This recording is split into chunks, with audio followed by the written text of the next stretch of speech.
I brought my parents a $10,000 Amazon gift card for Christmas, but they just laughed.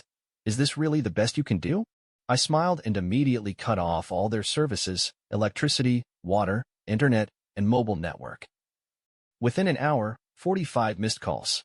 My name is Daniel Brooks. I'm 34 years old, and I work as a truck driver. I spend 60 hours a week on the road, hauling everything from groceries to construction materials across state lines. It's tough work, early mornings, long nights, bad weather, but it pays the bills. $70,000 a year if I put in the hours. Not bad, but not great either, especially when most of my paycheck goes to other people's problems. My parents? Always short on money. My brother Jason? 28 years old, no job, no plans, no shame. And me? I'm the guy who picks up the slack.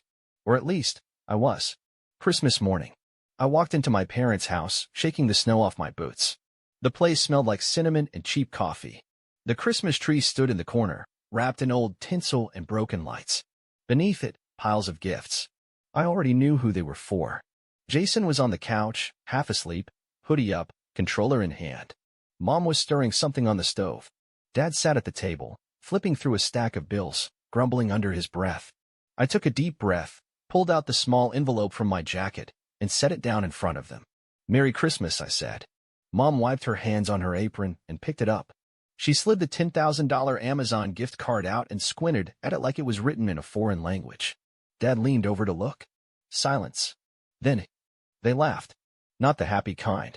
Not the, "Oh my God, Daniel, you shouldn't have" kind. No. This was mocking. Mom shook her head, tossing the card onto the table. "Is this really the best you can do?" I blinked. "What?" Dad chuckled, rubbing his forehead. "A gift card, Danny? That's just lazy." Jason snorted from the couch. "Yeah, man. At least put some thought into it." Thought? Like the $12,000 I wired them in June when they forgot to pay their mortgage? Or the $5,000 I handed Jason when his car got repossessed? Or the countless times I covered the electric bill? I stared at them, my fingers curling into fists. "You ungrateful people." I stopped myself, exhaling through my nose. I forced a smile. A slow, deliberate, knowing smile. "You're right," I said, slipping my phone out of my pocket. "Maybe I can do better." I tapped a few buttons. Electricity, off. Water, OFF. Internet, off. Mobile network, off. The house went dark. The TV flickered and died. Jason's game froze, his screen going black. Mom's phone lost service mid-scroll. Dad's coffee machine let out a weak beep before shutting down. Jason sat up fast. "What was that?" He jabbed at his controller. "Dude, my game." Mom frowned, shaking her phone. "Did the Wi-Fi just go out?" Dad tapped at his phone, then looked up at me. "Danny, what did you do?" I slid my phone back into my pocket. "Enjoy Christmas," I said smoothly. I turned and walked toward the door, calm, steady. Behind me, chaos erupted. "Danny." Mom's voice rose. "Fix this." "Are you serious right now?" Jason snapped. "Dude, my whole console just..." Dad slammed his fist on the table. "Daniel, don't you walk out that door." I stepped outside, closed the door behind me, and exhaled into the cold winter air. My phone buzzed. 10 missed calls. Then 20. Then 30. By the time I pulled out of the driveway, the count had hit 45. And I smiled. I barely made it home before my phone started blowing up. Family group chat. 32 new messages. I tossed my phone onto the table, ignoring it. For the first time in years, I wasn't rushing to fix their problems. Instead, I made myself a cup of coffee, sat down, and enjoyed the silence. The next morning, bam, bam, bam. Someone was pounding on my door like the house was on fire. I sighed, already knowing who it was. When I opened the door, Mom stood there, arms crossed, face red with anger. "You think this is funny, Daniel?" She snapped. "Good morning to you too, Mom," I said, sipping my coffee. She stormed inside without waiting for an invitation. "What is wrong with you? You ruined Christmas." I raised an eyebrow. "I ruined Christmas? How exactly?" Mom scoffed, throwing her hands in the air. "Are you serious? That thing you gave us? The $10,000 gift card?" I said flatly. She laughed bitterly. "A gift card, Daniel? That's what you thought was appropriate? After everything we've done for you? After we told you exactly what we wanted?" I stared at her, confused. "What are you talking about?" She rolled her eyes. "Oh, don't pretend you don't understand. You know very well we wanted the 85-inch OLED TV, the $20,000 one. We told you about it for months. Your father even sent you the link. I blinked. You seriously expected me to spend 20 grand on a TV? Yes, Daniel. We expected you to get something nice for your family. Something that showed you actually cared. Not just throw money at us like some lazy afterthought. I laughed, shaking my head. Unbelievable. Mom's voice sharpened. You knew how much this meant to us. And instead, you brought, what?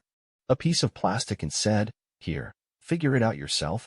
It's $10,000, I said, crossing my arms. You could buy a TV with it if you want. That's not the point, she snapped. We wanted a real gift. Something special. But no, you had to be cheap. You had to embarrass us in front of Jason. You humiliated us, Daniel. Embarrass you? I let out a short laugh. Mom, I work 60 hours a week to keep this family afloat. I've paid your bills. I've covered Jason's debts.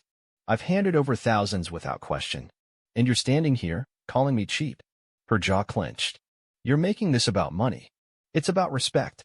We asked for one thing, and you couldn't even do that for us. Instead, you ruined Christmas with your selfishness. I exhaled slowly. Wow. Just, wow. She wasn't done. And then, to make it worse, you throw a tantrum and shut off everything. The power, the water, the internet. Daniel, do you know how humiliating that was? We had to sit in silence like we were living in the dark ages. I shrugged. Oh, you mean like when you laughed in my face after I handed you a $10,000 gift? She scowled. You're being ridiculous. You're punishing us over nothing. Nothing? I let out a bitter chuckle. You know what, Mom? You're right. I should have bought you the TV. She looked smug for a second until I continued. I should have walked into the store, handed them my entire savings, and proudly said, here's a gift for the people who don't appreciate a single thing I do for them. Her face paled. That's not it. No, I cut her off. I get it now. It was never about the money. It was about control. It wasn't enough that I gave you something huge. You wanted to make sure I gave you exactly what you demanded. She folded her arms. That's what families do, Daniel. They listen to each other. They care. I shook my head, finally done. No, Mom. Caring goes both ways. She sighed heavily, shifting tactics. Listen, honey, I don't want to fight. Just fix this, okay? Turn everything back on. Apologize to your father. And maybe if you save up, you can still. I laughed in disbelief. You still think I'm buying you that TV? Her lips thinned. Daniel, if you walk away from your family over something this small, you'll regret it. I looked her straight in the eye. If walking away means I finally get to live my own life, I won't regret a single thing. Her face hardened. Fine. If that's how you feel, don't bother coming back. I took a slow sip of my coffee and shut the door in her face. For the first time in my life, I felt free. I was grabbing a coffee on my way to work when my phone finally buzzed. Dad calling. I sighed, debating whether to answer. Finally, I picked up. Yeah. Dad exhaled sharply. We need to talk. Face to face. Why? We're having a family meeting. Tonight. Be here at 7. I'm busy. Daniel. His voice hardened. You've made your point. But this? This has gone too far. You need to come home and fix this mess. I laughed. Fix what? You mean the mess where I stopped letting you treat me like an ATM? His tone immediately turned cold. Enough. Be there. That's not a request. Then he hung up. 7 p.m., the family ambush. I parked outside my parents' house, gripping the steering wheel for a moment. I wasn't here to negotiate. I wasn't here to apologize. I was here to say my final piece. I stepped inside. The living room was tense, Mom on the couch, arms crossed. Dad standing near the fireplace, Jason slouched in his usual spot, scrolling his phone. I barely had time to sit before Mom launched into it. I just don't understand you, Daniel, she started, shaking her head dramatically. After everything we've done for you, this is how you repay us? I leaned back. Everything you've done for me?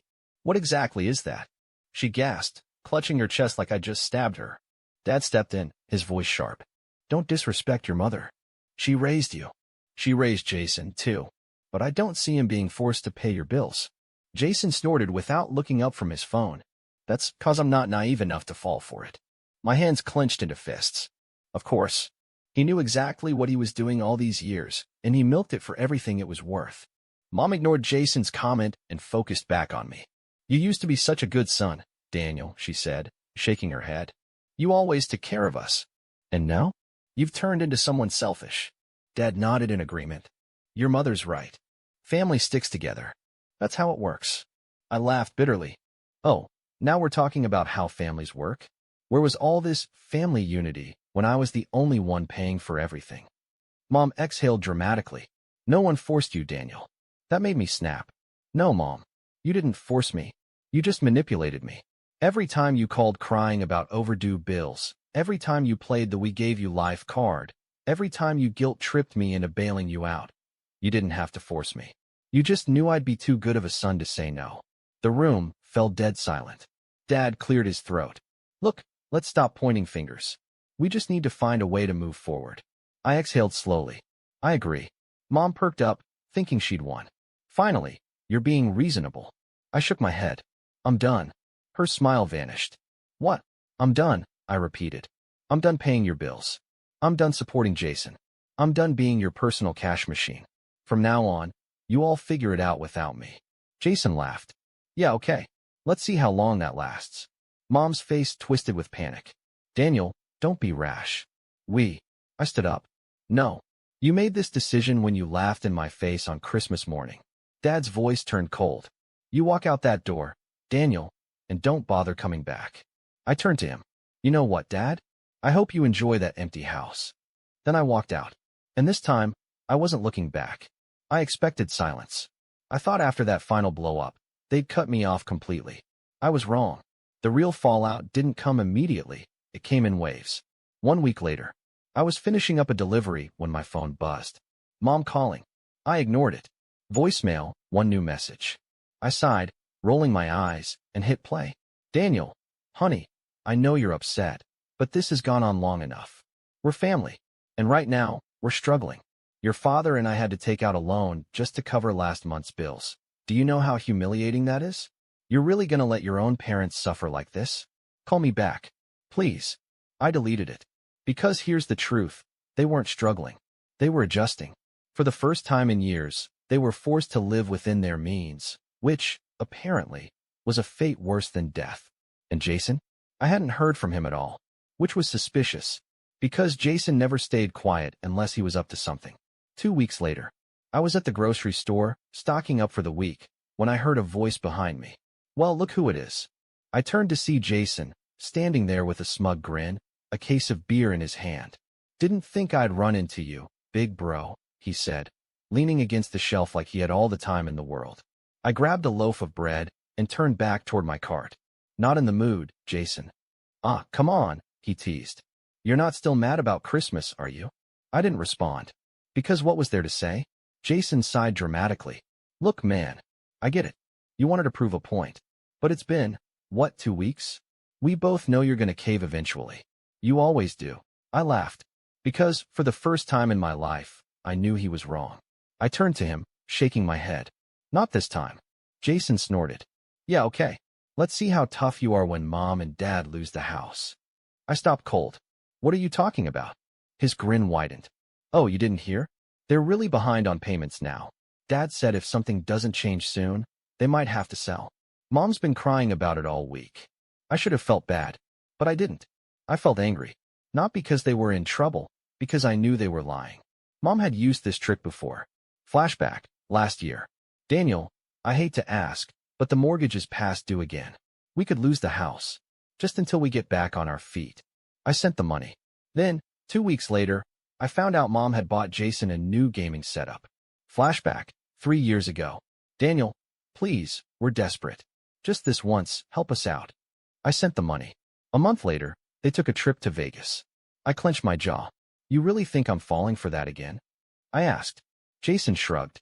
Hey, believe what you want. But when they end up homeless, don't come crying to me. I grabbed my cart and walked away. Because I finally understood something. Jason wasn't warning me. He wasn't concerned. He was taunting me. Because he thought he'd already won. 3 weeks later. Text from Mom. Daniel, we're having a family dinner on Sunday. Please come. Let's talk. I stared at the message. I knew it was a trap. But a small, twisted part of me wanted to go. Not to apologize. Not to fix things. But to see them squirm. So I replied. See you Sunday. Sunday night. The final showdown. When I walked into my parents' house, the atmosphere was off. The table was set. Mom and Dad sat across from each other. Jason was there too, arms crossed, smirking like he already knew the outcome. Mom smiled, a forced smile. "Daniel, sweetheart, I'm so glad you came." I sat down. "Let's skip the small talk. Why am I here?" Dad sighed, rubbing his temples. "Look, son, we all said things we didn't mean. But let's be real. You can't just abandon your family. We need to figure out a way to move forward." Mom nodded. "We're willing to forgive you, honey. We just need to set some ground rules." I almost laughed. "Forgive me?" Jason leaned forward, grinning. "It's simple, bro. You start helping out again. Not as much as before, just, enough." I shook my head. "You don't get it, do you?" Dad frowned. "What's there to get?" I leaned forward, smiling. "I am. Done." Silence. Mom's face twisted. "Daniel, don't be ridiculous." "No," I cut her off. "This isn't a negotiation. This isn't up for discussion. You're on your own now." Jason laughed. "Oh yeah? And what happens when things get bad, huh? You think you can just walk away from us forever?" I stood up. "I already did." Mom gasped. "Daniel, please." But I was already walking to the door. And as I stepped outside, I heard Jason's voice behind me. Low, smug, "One last shot. You'll be back. You always come back." I turned my head just enough to meet his eyes. And I smiled. "Not this time." Then I shut the door. And I never looked back. It's been 6 months since I walked out of that house. 6 months of silence. No calls. No texts. No guilt trips. For the first time in years, I wasn't carrying anyone but myself. And I've never felt better. You'd think that after all that time, they would have let it go. That they would have moved on. But people like them, they never move on. They just wait until they can pull you back in. Life without them. It's funny how much changes when you stop bleeding yourself dry for others. I got a new apartment. Not huge, not fancy, but mine. I started taking time off work, finally using my vacation days. I picked up hobbies, things I never had time for because I was too busy being their personal bank. And my bank account? Let's just say, for the first time in my life, I actually had savings. I wasn't living paycheck to paycheck anymore. I wasn't constantly checking my balance, waiting for the next emergency call from Mom. I wasn't waking up every morning with that heavy weight on my chest. And my stress levels? Gone. No more midnight phone calls. No more just a small loan requests. No more Jason breathing down my neck, expecting a handout. But the best part? I didn't feel guilty anymore. Not once. Not until the call came. The last attempt. It was a Sunday afternoon when my phone buzzed. "Incoming call, Mom." I stared at the screen. It had been months. I almost ignored it. Almost. Curiosity got the best of me. I picked up. "Daniel." Mom's voice was soft, hesitant. "Yeah," I said, my tone unreadable. A pause. Then, sniffling. "Honey, I just wanted to say I'm sorry." I didn't say anything. I just waited. "For everything," she continued. I know we didn't appreciate you the way we should have. And things have been really hard without you." I leaned against my car. "Hard how?" Another pause. Then, a quiet confession. "Jason moved out." I raised an eyebrow. "Really?" "Yes," she sighed. He found a girlfriend. They got a place together. And now it's just me and your father, and..." Her voice cracked. "I miss you, Danny." I let those words sit for a moment. 6 months ago, they would have destroyed me. Now, I just felt tired. "You don't miss me," I said finally. "You miss what I did for you." Silence. She started. Then stopped. Because she knew I was right. I exhaled slowly. "Mom, I hope you and Dad figure things out." But I meant what I said. "I'm done." Her voice dropped to a whisper. "So that's it. You're just gone." I closed my eyes. "No, Mom," I said softly. "I was gone years ago. You just didn't notice until the money stopped." She didn't argue. She just cried. And for the first time in my life, I didn't feel responsible for fixing it. I ended the call. And I smiled. Reddit reaction. After all this, I did what any rational person would do. I went on Reddit and wrote the whole thing out. Was I wrong for cutting my family off after they laughed at my $10,000 Christmas gift? And let me tell you. Top comment. You were their personal piggy bank, and the moment you stopped, they realized they actually had to be responsible adults. Good for you, Opie. My reaction? Absolutely right. Another comment. You gave them $10K and they laughed? Bro, my parents would have cried tears of joy if I gave them $100. That one hit me, because it made me realize just how warped my family's expectations were. One more. I love how Jason magically found a girlfriend when the money dried up. Coincidence? I think not. I laughed at that one, because I had thought the exact same thing. And the wildest part? A comment from someone who actually recognized me. Wait, this sounds exactly like my cousin's family. If this is Daniel from Ohio, bro, your family talks so much shit about you at reunions. And they still think you'll come back. I just sat there staring at the screen. They really thought I'd come back. After everything? I typed my response. Tell them not to hold their breath. The final closure. A year later, I was having coffee with a friend when I got a text. Unknown number. Hey bro, long time no talk. We should catch up. Jason. I stared at the message, shaking my head. Then I deleted it. Because I didn't owe him anything. Not anymore. I paid my dues. I learned my lesson. I walked away, and I never looked back. And I never felt freer.